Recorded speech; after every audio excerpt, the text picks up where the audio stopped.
हर हर महादेव भक्तों, कैसे हैं आप सब। आशा करती हूँ आप सब ठीक होंगे। मैं सीमा स्वागत करती हूँ अपने यूट्यूब चैनल ज्ञान सागर धार्मिक में। आज मैं आपको बताने वाली हूँ कि 2026 में माघ माह की गुप्त नवरात्रि किस डेट को पड़ने वाली है, शुभ मुहूर्त क्या है, घट स्थापना का क्या शुभ मुहूर्त है, आप पूजा कैसे कर सकते हैं और 10 महाविद्याओं की पूजा करने से आपको क्या लाभ मिलता है, सारी डिटेल मैं दूंगी अपनी इस वीडियो में। आप तब तक मेरे वीडियो पे लास्ट तक जरूर बने रहें। तो आइए जानते हैं। माघ गुप्त नवरात्रि का पर्व तंत्र साधना और 10 महाविद्याओं की पूजा के लिए महत्वपूर्ण माना जाता है।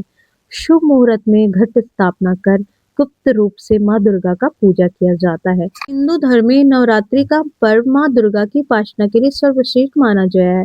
अधिकांश लोग साल में केवल 2 नवरात्रि, चैत्र और शारदीय नवरात्रि के बारे में ही जानते हैं, लेकिन तंत्र साधना और विशेष मनोकामनाओं की पूर्ति के लिए गुप्त नवरात्रि का विशेष महत्व है। साल 2026 की पहली गुप्त नवरात्रि माघ माह में पड़ने वाली है। हिंदू पंचांग के अनुसार माघ माह के शुक्ल पक्ष की प्रतिपदा तिथि से गुप्त नवरात्रि का प्रारंभ होता है। प्रतिपदा तिथि का समापन 20 जनवरी 2026 मंगलवार को सुबह 2:14 पे रहेगा और उदय तिथि के अनुसार माघ माह के नवरात्रि का शुभ आरंभ 19 जनवरी 2026 को होगा। घट स्थापना, कलश स्थापना का शुभ मुहूर्त नवरात्रि के पहले दिन घट स्थापना का विशेष महत्व है। साल कलश स्थापना के लिए 2 शुभ मुहूर्त हैं। प्रातः काल मुहूर्त सुबह 7:13 से लेकर 10:59 तक रहने वाला, जो 3 घंटे 36 मिनट अवधि रहेगी। अभिजीत मुहूर्त दोपहर 12:15 से लेकर 12:58 तक रहेगा। यदि आप सुबह के मुहूर्त की स्थापना नहीं कर पाते हैं तो अभिजीत मुहूर्त में कलश स्थापित करना बहुत ही शुभ माना।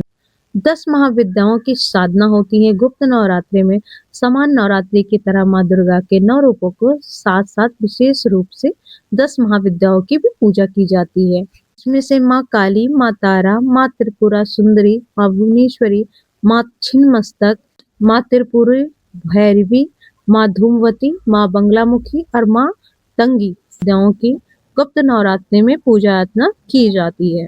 ये अब जानते हैं कि माँ की पूजा आराधना आपको कैसे करनी है। गुप्त नवरात्रि की पूजा को गुप्त रखा जाता है, यानी इसके बारे में किसी को बताया नहीं जाता। ब्रह्म मुहूर्त में उठकर स्नान करके और व्रत का संकल्प ले शुभ मुहूर्त में कलश स्थापित करे और अखंड ज्योति प्रज्वलित करे। माँ दुर्गा को लाल चुन्नी, श्रृंगार सामग्री और फूल अर्पित करे और ओम दुर्गाय नमः नियंत्रण मंत्र का जाप करे। इस दौरान दुर्गा सप्तशती का पाठ करना अत्यंत लाभकारी होता है। इन 9 दिनों में सात्विक भोजन करे और ब्रह्मचर्य का पालन करे। गुप्त नवरात्रि का महत्व। शास्त्रों के अनुसार गुप्त नवरात्रि मुख्य रूप से तंत्र साधना, मंत्र सिद्धि और कठिन साधनाओं के लिए जानी जाती है। मान्यता है कि जो भक्त गुप्त रूप से माँ की सेवा करते हैं उन्हें बड़ी से बड़ी बाधाएं दूर हो जाती है। यानी नवरात्रि आध्यात्मिक उन्नति और मानसिक शक्ति प्राप्त करने के लिए सर्वोत्तम मानी गई है। दुर्गा को खास तौर के दूध, मिश्री और गुलगुले, ये चना, हलवा का भोग लगाना चाहिए, जिससे माँ दुर्गा बहुत प्रसन्न होती है। माँ को हलवे और चने का भोग अत्यंत प्रसन्न है, इसलिए आप देशी घी में माता रानी को हलवा का भोग जरूर लगाए। अर्पित करने से आपके घर में सुख और समृद्धि आती है और घर में धन धान भरी रहती है। अनाज, गेहूं, चावल और धन का दान करे, जिससे माँ की कृपा आप पे बरसे, क्योंकि दान सबसे बड़ा माना जाता है। इन 9 दिनों में आप सात्विक भोजन ही करें और जरूरतमंदों को खिलाएं। काजल की डिब्बी और चूड़ी चढ़ाएं, जिससे माँ प्रसन्न होती है। महाविद्या पूजा तंत्र साधना के लिए 10 विद्याओं की ही पूजा की जाती है। कलश स्थापना करे तो उसमें लाल चुन्नी जरूर ओढ़ाए नारियल पे।